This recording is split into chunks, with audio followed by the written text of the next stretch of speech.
بسم اللہ الرحمن الرحیم۔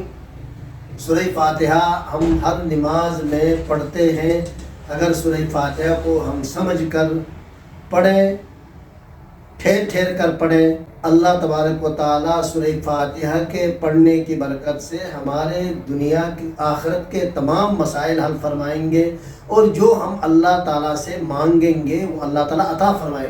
پورا قرآن کریم کا خلاصہ اور نچوڑ سورہ فاتحہ ہے، اور سورہ فاتحہ کا نچوڑ اور خلاصہ ایاک نعبد و ایاک نستعین۔ سیدنا ابو ہریرہ رضی اللہ تعالیٰ عنہ سے روایت ہے، رحمت کائنات صلی اللہ علیہ وسلم نے فرمایا، قسم ہے اس ذات پاک کی جس کے قبضے میں میری جان ہے، سورہ فاتحہ جیسی سورت نہ توریت میں نازل ہوئی، نہ انجیل میں، نہ زبور میں۔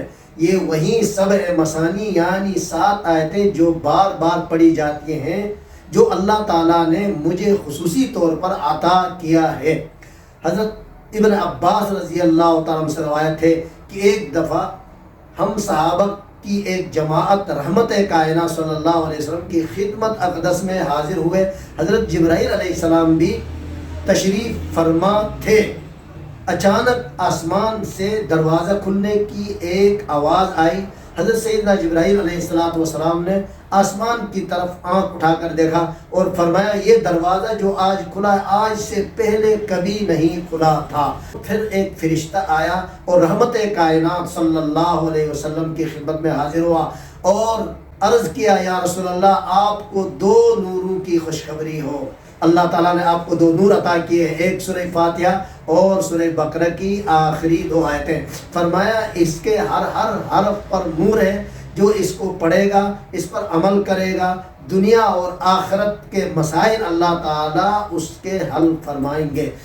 احادیث میں سورہ فاتحہ کے بہت سارے نام ہیں، اس میں سے ایک نام ہے شفا اور ایک نام ہے واقعہ یعنی بچانے والی۔ جو سورہ فاتحہ پڑھتا ہے دنیا اور آخرت کے مسائل اور مشکلات سے بچاتی ہے۔ نبی اکرم صلی اللہ علیہ وسلم نے فرمایا کہ سورہ فاتحہ شفا ہے۔ صحابہ کرام رضوان اللہ علیہم اجمعین کی ایک جماعت جہاد کے لیے آپ صلی اللہ علیہ وسلم نے بھیجا۔ واپسی پر ایک قصبے میں ایک بستی میں ٹھہرنا چاہا رات کے وقت۔ اس قصبے کے رہنے والوں نے اجازت نہیں دیا کیونکہ وہ کفار اور مشرکین تھے۔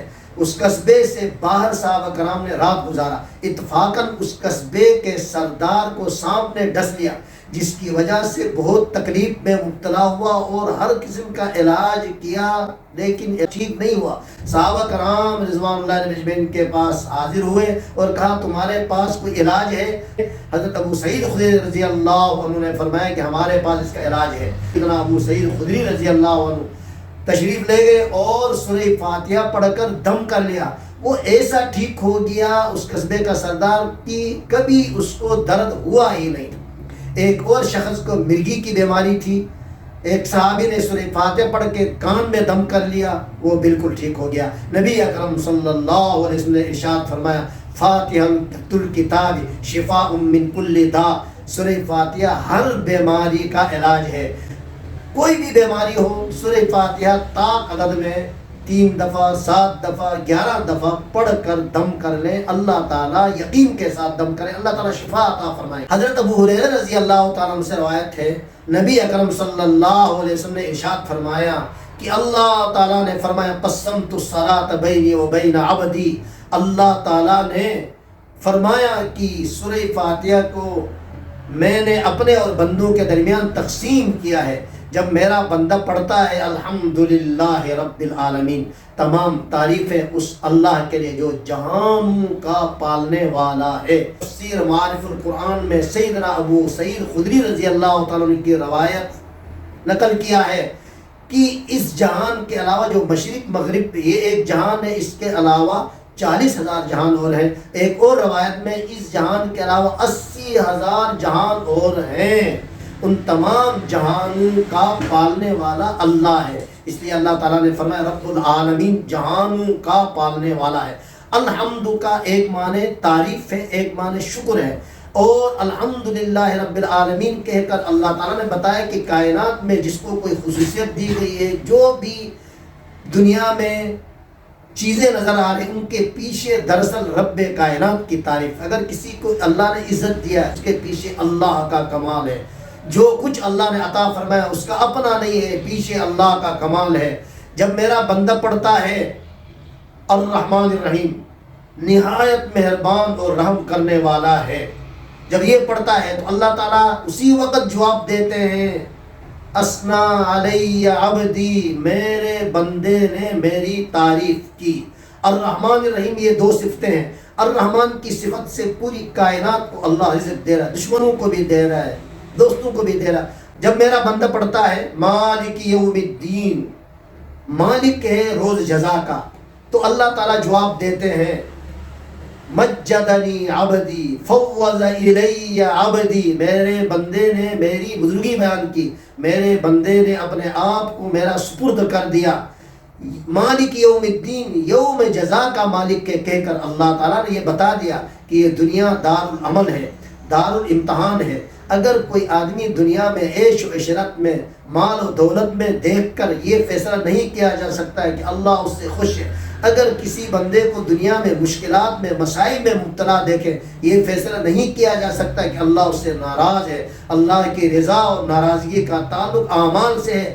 اگر نیک اعمال کر کے اللہ کو راضی کریں گے، اگر وہ مشکلات میں دنیاوی اعتبار سے ہے لیکن اللہ کو راضی کیا ہے تو وہ کامیاب ہے۔ تو میرا بندہ پڑھتا ایاک نعبد و ایاک نستعین، اللہ تبارک و تعالیٰ فرماتے ہیں آدھا میرے لیے، آدھا میرے بندے کے لیے ہے۔ ایاک نعبد میں اللہ تعالیٰ کی توحید ہے، شرک کی نفی ہے۔ اے اللہ ہم تیری ہی عبادت اور بندگی کرتے ہیں اور کرتے رہیں گے۔ وَإِيَّاكَ نَسْتَعِينُ، اور تجھ ہی سے مدد مانگتے ہیں اور مانگتے رہیں گے۔